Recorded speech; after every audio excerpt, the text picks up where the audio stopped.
So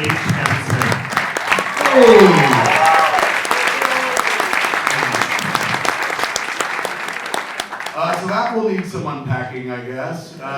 Thanks for staying awake this late, man.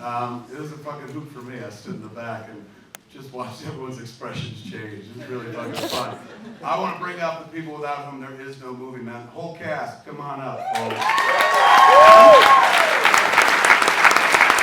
I'll call them out and take them down here.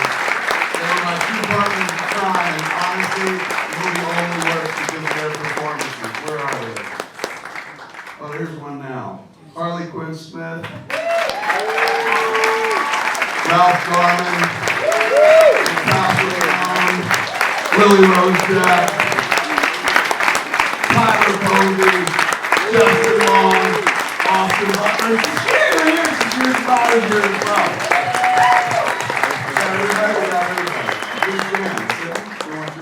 All right, man.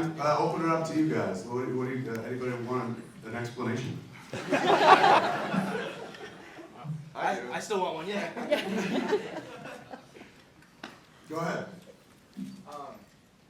In tough shit, I was just curious. You said that writing about two dudes talking is your wheelhouse.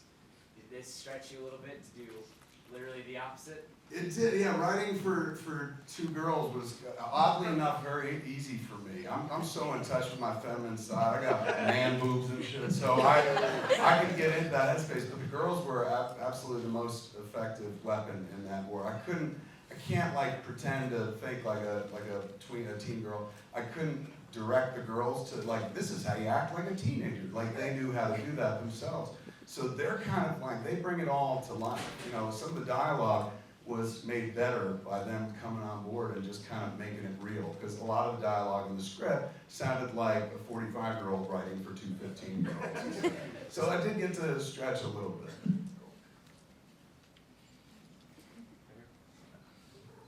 Hi, my name is Dwight. I would like to know about the ladies, the music. Is that going to be available? Because I need to wake up to that every morning. Right on. Yeah, I think, who's putting out the album? Rhino? Rhino's putting out the album. Sound like you wake up to that. Thank you. The record show it's too rare. Go ahead, way back.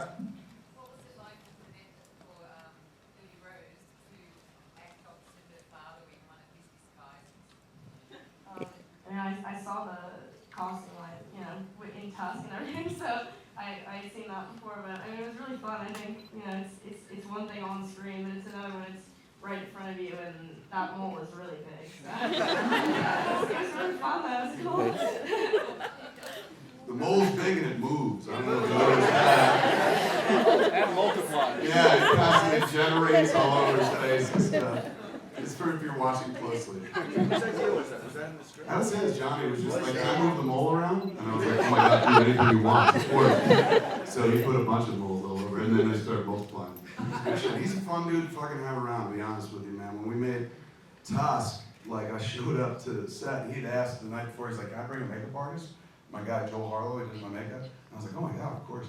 So we showed up to the set, first day of shoot with him. And I went to his trailer. They're like, he wants to see. They were like, Mr. Depp wants to see you. I was like, Johnny's dad is here, and they're like, no. So I went to the trailer. I knocked on the door. He's like, come in. And I came in, and he's wearing that nose that you see in the movie. It's the first time I ever saw it. Big prosthetic fucking nose. I was blown away because I'm like, holy shit, man! What the fuck? Look at that! And he's going like this, showing off like Cyrano. And he's like, what do you think? What do you think? And I was like, I think it's fucking astounding. I think like you're overthinking this way too much. Like you could have phoned this one in, man. Literally, you could have called. We would have shut the fucking phone, and that would have been enough for your cameo. You didn't have to go through the distance of putting on makeup. And he goes, no, look at it. What do you think? Doesn't it look like a dick? And I was like, yeah, it kind of does. He's like, would you mind? I was like, would I mind what? He's like, when me and Joel were talking about painting a blue vein down the side. And I was like, you telling me you want to wear a dick on your face in my movie? You ever want to wear a dick on your face in a movie? Tusk is the fucking movie to do it, man. And he did it. It was fucking awesome. And that kind of spirit led to this movie as well. Like same spirit there where he's like, hey man, let's stick a bunch of moles all over everything. Fun guy, man, really fun guy. That was an entirely fun cast. Next. Question over here. Cool. You made a great Barazzi. The Bratzi? Yeah. Yeah, the Bratzi was, it started originally as Andrew and JC, two friends of mine, had an idea to do a film about kids that encounter miniaturized Hitler clones. And I was like, oh my God, it's amazing, because you kill Hitler over and over. We all loved it when Quentin killed him once in Inglourious Bastard. If you kill a bunch of Hitlers, that'd be amazing. So Jason Mewes was gonna play miniature Hitler. Like I went to Jay, my friend Jay, and I was like, dude, I got a role for you. If you play this, people will stop going, there goes Jay from Jay and Silent Bob. They'll say something else. And he goes, who am I playing? And I was like, Hitler. And he goes, who? And I was like, what the fuck, dude? And he goes, oh, Call of Duty, right, Hitler. And, the idea was like he would be playing miniature Hitler, and he didn't know much about him and stuff, and it led to the weirdest conversation I ever had with Jason Mewes. One day he was like, out of nowhere, he goes, so I've been watching a lot of Hitler on YouTube and stuff. Something you never want to hear a friend say. And he was just like, I said, really? And he goes, yeah, I can't speak the language, but I think I got it. He's yelling, I could do that. You want to hear it? I think I got a Hitler down. And I was like, do it. And he was like, Umschlagen, snookin'. And I was like, oh, well, that'll do, pig. You know? As we got close to production, I realized that like just putting him in a Hitler outfit, giving him a Hitler mustache, and shrinking him and putting him in the movie, I don't know, it just didn't seem like it was part of what we were trying to do. The whole thing is the True North trilogy has rubber Canadian monsters in it. We went to Goalie Golem, but I felt like maybe the villain should be something to it. So I called up Bob Kurtzman, who's our makeup guy, and I was like, Bob, instead of like it just being miniature Hitlers, we should do something to him. Something that's Germanic or whatever. He's like, what do you mean? I was like, when I think of Germany, I think of a black forest. Maybe it could look like fucking tree bark or something.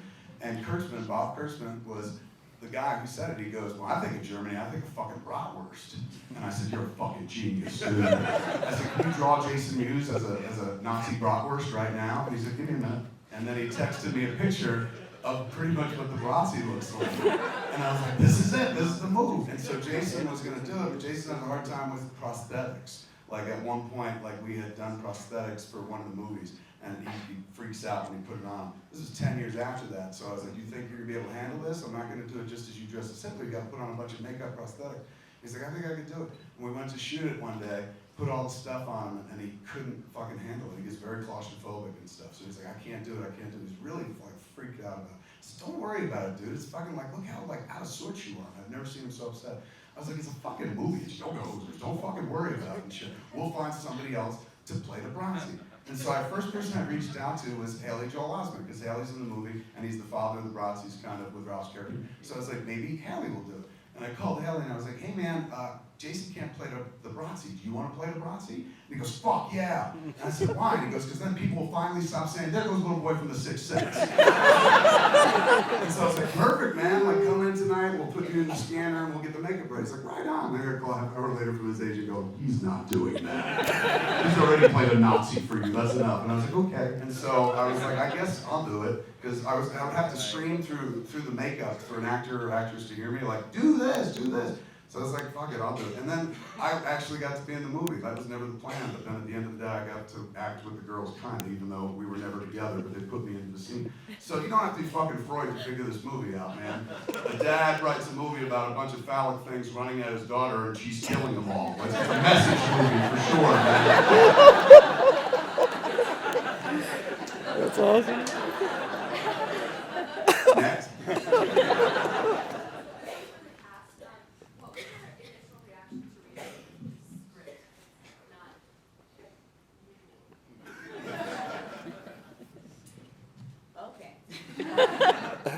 Well, I thought it was awesome. I love the Colleen character, and I think I agree with Kevin that I would also love to see like a really cool action film with teenage girls. Like I would have loved to see that. I mean, I love seeing it now, so yeah, I really got attracted to that aspect of it. And then I also like weird sci-fi shit, so I was like, yeah, this is cool. It's weird, but I love weird stuff, so I'll definitely be a part of it.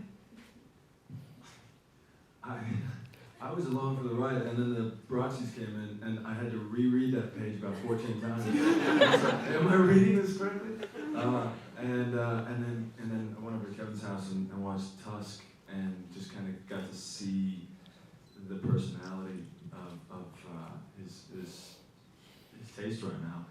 And I was already just so excited. That's an important distinction, his taste right now. Yeah, I'm I'm in this weird phase of like, I like making these weird fucked up movies. I've obviously, if you've seen Tusk and now you've watched Yo-Go's, clearly I don't give a shit about the audience anymore. They've become very masturbatory films where I'm like, ooh, this is what I like. And my kids, it's weird to say. Back to you. Speaking of masturbatory, had I not read Tusk before I read the script, I wouldn't have been prepared. It might have compelled me to stop smoking pot. 'Cause I guess that's what it does to you if you smoke enough of it. I had already done Tusk, and so it felt more like, oh yeah, this old chestnut. Like, that again. Good old Nazi brothers. Been there, done. When I was offered the role, I was immediately, I didn't care what the hell it was about. I was so down to do a film with Kevin. And then I read it and I was like, oh, this makes complete sense. I totally got it. I don't know, I'm weird. I like really awkward kind of offbeat kind of things. And I hadn't seen Tusk yet, so I didn't really know what I was in for. I didn't have anything to compare it to. But I was immediately, I couldn't be happier with the script after like I was already like super stoked to do it. And then I read the script, I couldn't believe it. I loved it. I'm a weirdo and I love it. I mean, obviously we already like had played the characters just in that scene in Tusk and stuff, and like, you know, like Harley told me that Kevin said he was like interested in like making a movie about it and stuff. But like the first time I read the actual script, I was like, you know, I was like, wow, this is like really funny and like out there and stuff. I mean, I was down. I think it's funny in some ways, like my kind of humor, I guess. So I was down. Yeah, I kind of feel the same way as Justin. I was like, not that surprised. I was like, oh, cool, yeah, but more of the same. But yeah, it's just like, I don't know. That kind of stuff seems not Nazis, but like that type of weird art seems to like be in my life a lot. So it wasn't like that much of a surprise, but I was like, this is so cool and different. Like, thank God, I like it. The first film I worked on with Kevin was Red State, and then Tusk. And so when I read this script, I was like, finally, a family film. Kevin is doing. After those two, which was severely fucked up, this seemed almost fun and giddy and Disney-esque. So I said, yeah, sign me up. And Kevin said, you want to play a defrosted Nazi? And I said, absolutely. Count me in. Yeah, I mean, I would agree with this. It's a blast when you read it and the Nazis, and I would say I was very touched by what you said about Redford and this the idea of like a home for weird movies. I mean, I think when in reading something like this, that's really the exciting part, is just that you haven't read it before, more than anything, and how rare that is. That is cool. I was thinking that I was watching the movie because it's like, you know, I've been doing this 22 years, so I'm able to be objective about it. And with these movies, it's even fucking better. Like early in my career, I was never really a good filmmaker and stuff. I would just take my real life, change names, and shoot that and stuff. And so when I ran out of real life, because at a certain point, well, when I was 24, when I came up here for Sundance, I kind of stopped having a real life. Like I had a chance of being a real interesting human being, but then I became an entertainer instead. And so all that material that I used to cull from my real life and put into the movies, is the early better ones, as people call them, that came from real life. So when people would like criticize the movies, I'd bristle and fucking like jump, because they weren't talking about the movies to me. They were talking about my friends, me, the things that I lived and felt. This shit never happened to me, man. Like Tusk and Yoga Hosers and stuff. So people could come up to me and be like, this is the best movie I've ever seen. I'm like, isn't it? And they come up to me and be like, this is the worst piece of shit you've ever made. I'm like, isn't it? It just fucking works both ways, man. So objectively, I was sitting in the back watching the thing, and you know, it's like, I think a lot of it works and stuff, and some of it I'm like, well, I wish I'd tighten that. But at the end of the day, I'm like, it doesn't look like anything else. It doesn't feel like anything else. It's not like this is the 5th movie at Sundance with Bratzi's in it, you know? It's just, and at this stage in my career, that's kind of what I'm most interested in, trying to fucking do something that somebody hasn't seen before and stuff like that. So, I don't know, like when Redford said that shit about building a community, like he was building a community of fucking freaks, and I was one of them. And this is the only place something like this could kind of happen. So yeah, I was touched by it as well. Hello. I think also, yeah, it was just like, it's, when I said different, I mean like, it's just so refreshing to see something new where girls are represented like in a powerful way, and just, I don't know, there seems to be a lot of the same in movie theaters and stuff, but coming to Sundance here and having, like, being able to show this, it's obviously pretty weird, but like a different weird film with you guys, and like, hopefully you guys like it. Yeah, definitely.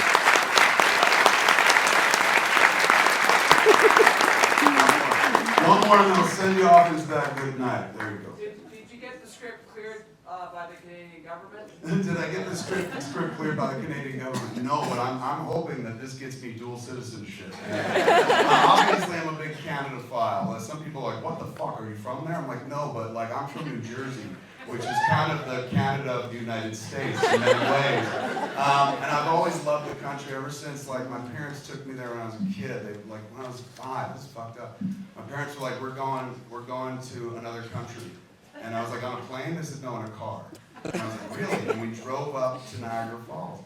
And everything was the same, but just mildly different. It was like being on a movie set. Like, they had stores, but I didn't recognize the names. They all sounded made up. Roots, what's that? And shit like that. They had cops, but they were dressed in red and rode horses instead of blue and in cars. We all spoke English, but theirs was just a little bit different, and some of them spoke French. They had these giant waterfalls. You know, that's what Niagara Falls is all about. And it captured my imagination as a kid because there's a wall full of stories about Canadian daredevils who put themselves in barrels and go over the falls and fucking die. So as a 5-year-old, I'm like, Canada's the greatest place in the world, man. What a land of adventure and mystery and stuff. So I found deeper love later on with SCTV, Bob and Doug McKenzie. This movie does not exist without Strange Brew. This is me trying to do Strange Brew with girls later on and stuff. And then after SCTV, of course, Degrassi, which holds my heart. So right now, this, I tell my wife all the time, I'm like, be glad, this is my midlife crisis. You know what I'm saying? Like making weird movies about Canada that doesn't exist. But I do it because I love the country so much. I'm such a fucking fan of the idea of the cultural mosaic that Canada is and stuff. So this was kind of a way to honor it. Some Canadians are like, I don't see the honor in this. Look at you. But it's all in love, absolute fucking love. I can't thank you all enough for coming out and watching this at fucking midnight. Huge thanks to my cast. And now we're looking at you guys a lot. I love you so much. To all the producers, Trevor, Coop, everyone at Sundance, thank you so much for being here, man.